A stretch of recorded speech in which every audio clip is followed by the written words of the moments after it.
ድምጻችን ተሰምቶ ልጅቷ ዛሬ ጠዋት ሆስፒታል ተወስዳለች እና በጣም እናመሰግናለን። አትሊስት ሆስፒታል መወሰዷ ራሱ በጣም ልናመሰግን ይገባል ኤምባሲውን ሆስፒታል ስለተወሰደች። እንግዲህ ሰላም ውድና የተከበራችሁ የኤልሲ ቤተሰቦቼ እንዴት ናችሁ? ደህና ናችሁ? ደህና ነኝ፣ እግዚአብሔር ይመስገን። ሁሉ ሰላም፣ ሁሉ መልካም። እኔ ጋር ሁሉ ሰላም፣ ሁሉ መልካም ነው። እንግዲህ እንደሰማነው ነው የሊያ ሁኔታ ማለት ነው ላይ ያደረሰባት ወይም ደግሞ የሆነችው ነገር እንግዲህ ሆስፒታል ገብታለች ብለውናል። እንግዲህ የእውነት ከሆነ እንግዲህ ሆስፒታል ገብታ እንደምታገግምና ከእስር ቤቷም እንደምትፈታ ተስፋ እናደርጋለን ማለት ነው። ምክንያቱም ከዚህ በፊትም እንግዲህ ትፈታለች እንደዚህ ትላለች ምናምን እያሉ ብዙ ውሸቶችንና ብዙ የማይሆኑ ወሬዎችን ሲያወሩን ነበረ ማለት ነው። እንግዲህ ለዛም ደግሞ ውሸቱን አግኝተነዋል። ያሁኑም ደግሞ እውነት ከሆነ የምናይ ይሆናል ማለት ነው። ከበሽታው ማገገማ ሁሉም ነገር ተስተካክሎላት ወደ እናቷ እንደምትመለስ ተስፋ እናደርጋለን። ግን ከዚህ ጋር የተረዳሁት ነገር ምን አለ ምላችሁ ብትነግሩኝ እኛ ኢትዮጵያውያን አንድ ከሆንን ወይም ደግሞ ከተረባረብን ሞቅ ደመቅ ብለን በአንድ ድም ካደረግን ምንም አይነት ነገር ማድረግ እንደማያቅተን ተረድቼበታለሁ ማለት ነው። የእውነት በጣም ነው ደስ ያለኝ። ስለ እውነት በጣም ነው ደስ ያለኝ። የእውነት ሆስፒታል ገብታ ከሆነ እየታከመች ከሆነ ከታከመችን በኋላ እንግዲህ እስሯን ጨርሳ ወደ ኢትዮጵያ ልትሄድ ዝግጅነቷን ጨርሳ ከሆነ በጣም ደስ ይለኛል። በጣም ነው እኔ የተደሰትኩት ማለት ነው። ለዛች ምስኪን መከረኛ እናትም እንግዲህ እንደምትደርስላት እንደምታያት ተስፋ እናደርጋለን ማለት ነው። አንድ መሆናችንና ተጽዕኖ መፍጠራችን እዚህ ጋር ትክክል አይነት ነገር አሳይቷል ማለት ነው። ለዛም ደግሞ እንግዲህ ውጤቱን እያየነው ነው ማለት ነው። ሌላው ከእስር ቤት ምን ተፈጠረ፣ ምን አይነት ሮሮ ላኩ የሚለውን ነገር አዳምጠን እንመለስና ለዛም ደግሞ ሀሳብ አስተያየት እንሰጣለን ማለት ነው። የሌላውን ባዚ እኮ ፊሊፒን ብትይ፣ ኢንዶኔሲያ ብትይ፣ ኬንያ ብትይ፣ ሞሮኮ ብትይ ቦር እየመጡ የት እንደደረሱ ስንት ዓመት እንደቀራቸው ስንት ወር እንደቀራቸው ስልክ ያገኛሉ ወይ ልብስ ያገኛሉ ወይ? የሌላው ኤምባሲ እኮ እዚህ መጥቶ ጎብኝቶ ነው የሚሄደው። የኢትዮጵያ ኤምባሲ ግን በጭራሽ አይመጣም። ሳኡዲ ማለት እስር ቤት አይመጣም። ለምን እንደሆነ አናውቅም። ለሽ ነው የማይመጣው? መጥቶ ለምንድን ነው? ማን እንደሞተ ማን እንደተገደለ ማን እስር ቤት እንዳለ ማን አብዶ እንዳለ የእብድ መርፌ ተወግተው እንደሆነ ለሽ ነው የማይጠይቀው የኢትዮጵያ ኤምባሲ? እናውቃለን። አንዳንድ ተገጤዎች በባህር መጥተው ሊሆን ይችላል፣ ግን ፓስፖርት ያላቸው ናቸው። አብዛኛውን እስር ቤት ያለ ነው። ኢቃማችን እነሱ ጋር አለ። የፓስፖርት ወረቀታችን ኤምባሲ ጋር አለ። የፓስፖርት ቁጥራችን ኤምባሲ ጋር አለ። ለሽ ኤምባሲ አይመጣም እዚህ? እኛ ድምፅ እንሆናቸዋለን። ኤምባሲ እንደ ሌሎች ሀገሮች አሁን እንደጠቀሻቸው እንደ ፊሊፒን፣ እንደ ኬንያ፣ እንደ የሁሉም ኤምባሲ እንደሚመጣው የእኛም ኤምባሲ እየመጣ እንዲጎበኛችሁ እኛ ሁላችንም በቻልነው ድምፅ እንሆናቸዋለን። አሁን እናንተ ሚዲያ ላይ ድምፅ የምትሆኑት ሳኡዲ ማለት እስር ቤት ኤምባሲ ይምጣ። ኤምባሲ መጥቶ ቦር መጥቶ ይጎበኛል። ሙምኪን እሱ የማይመጣበት ምክንያት ሊኖር ይችላል። ምክንያቱን ያስተካክል። ሙምኪን በባህር የመጡትን ኃላፊነት ላይሰጥ ይችላል። በባህር የመጡትን ትቶ ኢቃማ ያላቸው ፓስፖርት ያላቸው እርግጠኛ ነኝ የኔ ፓስፖርት ቁጥር ኤምባሲ ላይ አለ። ያንን ይዞ መጥቶ እኮ እኔን መጎብኘት ይችላል። አይዟችሁ፣ እኛ ድምፅ እንሆናቸዋለን። ከዚህ በኋላ ኤምባሲ እየመጣ እንዲጎበኛችሁን እንደ ሌሎች ሀገሮች ካርድ ይቋረጥባቸዋል። ለሌላ ድምፅ የምትሆኑልን እኛማ ጊዜያችንን እንጠብቅ እንጂ ለሌላ ወይ ይግደሏል። እንግዲህ እንደሰማችሁት ነው እስር ቤት ያለው ነገር። እንግዲህ በሳውዲ አረቢያ ያለው የእስር ሁኔታ በጣም የሚያሳዝን ነው። ለመናገር በጣም ነው እኔ ልቤን የሰበረው። በጣም ነው ያለቀስኩት ማለት ነው። ማለት እንዴት ናችሁ ማለት የሚባል የሌለባቸው እንዴት ናችሁ ተብለው እንደማይጠየቁ ምናምን ስሰማ በጣም ነው ልቤ ያዘነው። ለእውነት በዚህ ደረጃ ሰው አይደለም የሀገሩን ከሰው ሀገር ይቅርና ከሀገር ቤት እንኳን የታሰሩ ሰዎችን ሂደን እንደምንጠይቅ የታሰሩ ሰዎችን ሂደን አይዟችሁ በርቱ እንደምንል ነው የማስበው የነበረ። እዚህ ግን ማንም ኢትዮጵያዊ ሂዶ እንኳን እንደማያያቸውና እንደማይጠይቃቸው ከዛም ደግሞ ከእስር ቤት ውስጥ መርፌ እንደሚወጉ ማን እንደሞተ ማን እንደታመመ ማን እንደጨለለ የሚያሳይ ሁኔታ ነው እንግዲህ የተፈጠረው ማለት ነው። ለዛም ደግሞ እንግዲህ እግዚአብሔር አምላክ ይድረስላቸው። በእውነት በጣም ያሳዝናል። በጣም ነው ልቤ የተሰበረው ስለእውነትና ሄዳችሁ ብታዩዋቸው ሄዳችሁ ብትጠይቋቸው ሄዳችሁ ያለውን ነገር ደግሞ ብትተሳሰቡና በቃ መሄድ ያለበት እንዲሄድ መቆየት ያለበትም እንዲቆይ እንዲጽናና ምናምን ብታደርጉ ከእስር ቤት ውስጥ ብዙ ነገር የሚደረግ ነገር አለ። ያም ደግሞ ምንድነው አለመጠየቅ በጣም ነው የሚያመው። አለመጠየቅ አይዟችሁ አለመባል በቃ አይዟችሁ መባል ምን ያህል ተስፋ እንደሆነ ነው እንግዲህ የተረዱትኝ። በእውነት በጣም ያሳዝናል። ሌሎቻችን እኔ እንጃ ወይ በጣም ነው ያዘንኩት። በዚህ ትናንትና ማታ በተደረገችው ቦምብ በተወረወረው ጦርነት እንኳን ድምፁ ስንሰባ መሬቱ ሲነጋነቅ ምን ያህል ፍርሃት እንደተሰማን እግዚአብሔር ነው የሚያውቀው። እውነት ለመናገር እንደዚህ አይነት ድምፅ ሰምቼም ገጥሞኝም ስለማያውቅ እውነት ለመናገር እኔ ትናንትና በጣም ነበር የደነገጥኩት። እኔ እንኳን እዚህ ውጭ ሆኜ እንደፈለኩ እየተነፈስኩ እንደፈለኩ እየተናገርኩ እንኳን አይደለም እስር ቤት ውስጥ ሆኖ መንቀሳቀስ ሳይቻል ቀርቶ አይደለም እስር ቤት ውስጥ ሆኖ ምንም አይነት ነገር ማድረግ ሳይቻል ሰው ሳይደርስላችሁ ሰው ሳይጠይቃችሁ ቀርቶ ማለት ነውና አሁን ያለንበት ወቅት የምንጠያየቅበት ይቅርታ የምንባባልበት ሁሉን ነገር እርግፍ አድርገን የምንተውበት ነገር ነው ብዬ አስባለሁ። እንደ ሰው ነው እንግዲህ እንደሚገባኝም ምክንያቱም ማንኛችን ቀዳሚ እንደሆነ እናናቀው አሁን ላይ ሞት በእጃችን ይዘን የምንዞር ሰዎች ነው። ሞት በእጃችን ይዘን የምንዞር ሰዎች ስለሆነን ምን እንደሚገጥመን ምን እንደምንሆን ምን አይነት ነገር ሊፈጠርብን እንደምንችል አናቅምኛ። ስለማናቅ ግን የታሰሩትን ሄደውን መጠየቅ የምንችል ሰዎች ሄደን ብንጠይቅ ግዴታ ኤምባሲዎች ብቻ አይደለም፣ ወረቀት ያላቸው ሰዎች መጠየቅ የሚችሉ ሰዎች ሄደው አይዟችሁ በርቱ ያልፋል ብሎ መጠየቅ ቢችሉ በቃ መጠየቅ ቢችሉ በጣም እኮ ነው ሆድ የሚብሰው። ማጅዛ ውስጥ ታፍናችሁ ብዙ ስቃይ አለ። እግዚአብሔር ከእንደዚህ አይነት መከራና ከእንደዚህ አይነት ስቃይ ይሰውረን ስለ እውነት ማለት ነው። ሌላው አቡ አሚራ ምንድነው ያለ እሱንም ሰምተነው እንመለስና አሰብ አስተያየት እንሰጥበታለን ማለት ነው። አሰላሙ አለይኩም እንዴት ናችሁ? ሌላ ኑር ሰቦ ምን ደረሰች?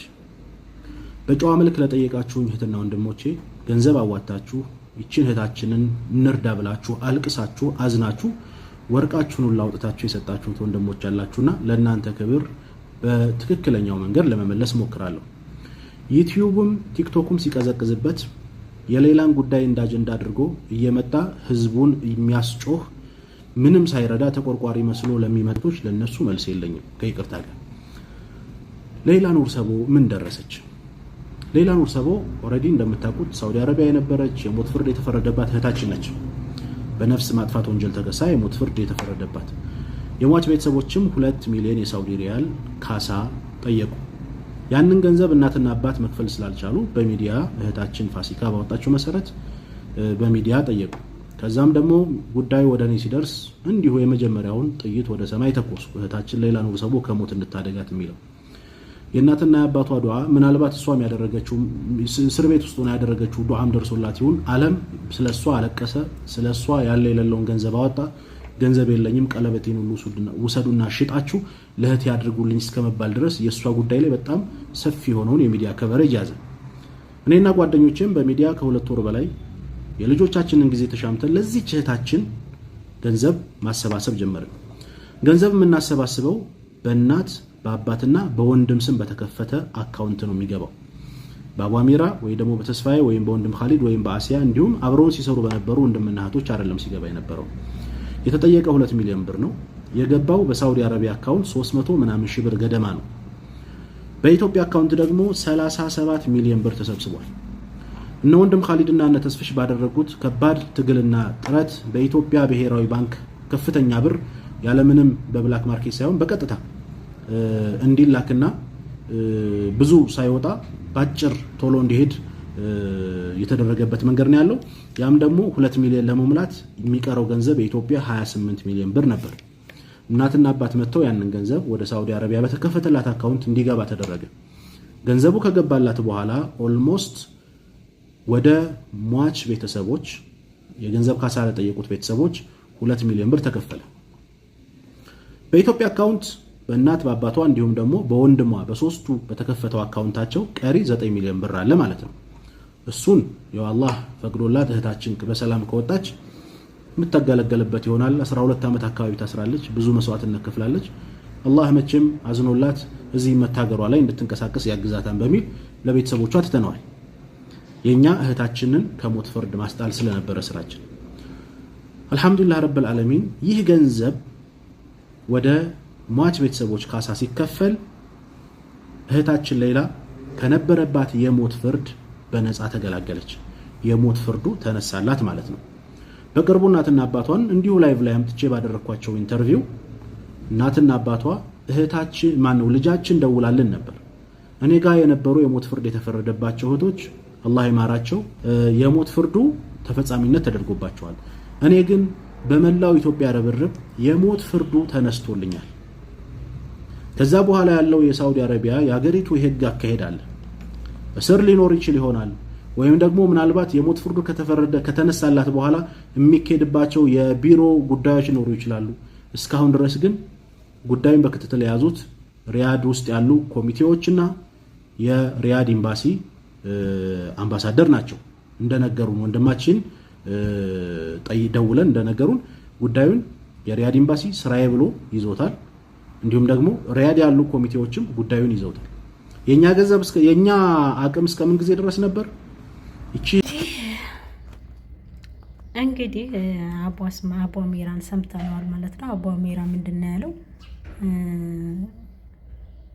እጄን ታጥቤያለሁ ከደሙ ንጹህ ነው ያለው። እንደዛ መባል አይቻልም። አቡ አሚራ እንደዛ ማለት አይቻልም። እጄ የደሙ ንጹህ ነው ማለት አይቻልም። ምክንያቱም ምን መሰለህ አቡ አሚራ ከበጊዜው ልጆቼን ትቼ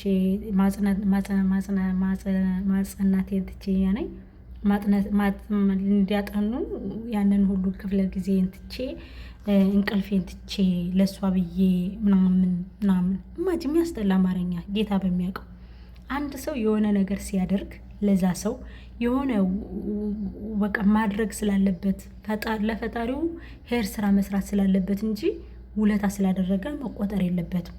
ብዙ ጊዜ ሰዎችን እኛ በሻዎችን የሚያሸማቀን ምንድነው የሆነ ነገር ስናደርግ እንድንወደድ ወይም ደግሞ ወይ እኮ ልጆቹን ትቶ ነው ወይ ገሊት እኮ እንደዚህ ብላ ነው ወይ ገሊት እኮ ይሄን አድርጋ ነው ወይ እንደዚህ ብላ በውለታ መያዝ ትፈልጋላችሁ ብዙ ሰዎች።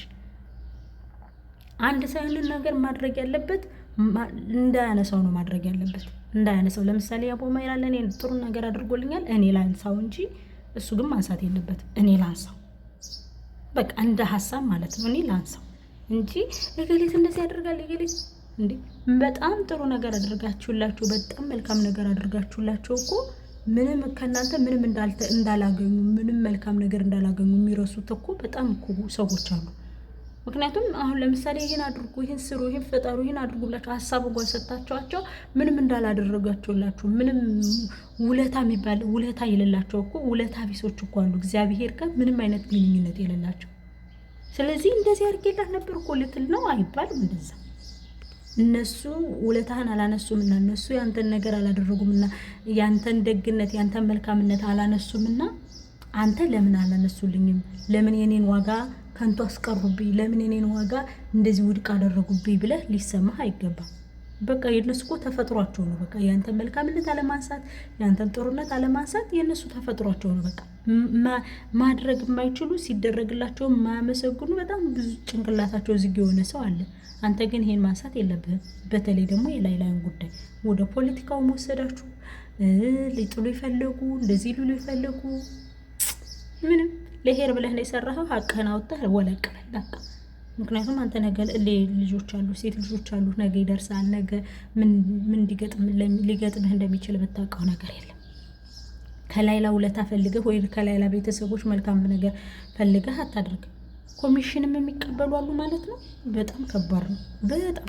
እና ለማንኛውም ውለታ የተደረገላችሁ ሰዎች ውለታ አትርሱ። ቢያንስ እንኳን ማመስገን ባትችሉ ዝም ለማለት ሞክሩ። ካልሆነ ደግሞ በውለታ ሰውን ለማሸማቀቅና ሰውን ይሄን አድርጌላታለሁ ገሌን እንደዚህ አድርጌላታለሁ ገሌን እንደዚህ ሆኜላታለሁ እያላችሁ ሰዎችን አታሸማቁ። የምር ላይላም እግዚአብሔር ሰው እጅ አትጣለኝ በእውነት ከሰው እጅ አትጣለኝ የሚያስብለው አሁን ጌታ መድኃኒዓለም ከሰው እጅ እንዳይጥለኝ የምር እንዲሁ ከሰው እጅ እንዳይጥላችሁ። ከሰው እጅ ወደቃችሁ ማለት በቃ አለቀላችሁ ማለት ነው። እና ለማንኛውም አቡ አምራ ምንም የተናገርከው ነገር አሳማኝ ነገር አይደለም። ሀቋን እንቀጭን አውጣና ልጅቷን በሰላም አስበዋል። ቀለበታቸውን ሳይቀር ወርቃቸውን ሳይቀር የእጃቸውን ነገር ሳይቀር ነው የሰጧት እንዳትሞት ብለው ማለት ነው። ስለዚህ ከነዛ ሰዎች አንተ ብሰህ መገኘት የለብህም ተሽለህ መገኘት እንጂ ለማለት እወዳለሁ። ለማንኛውም ብዙ ቪዲዮ አበዛውባችሁ። ላይክ እና ሼር ሰብስክራይብ ያደረጋችሁ ቤተሰቡ ነው ወዳችሁ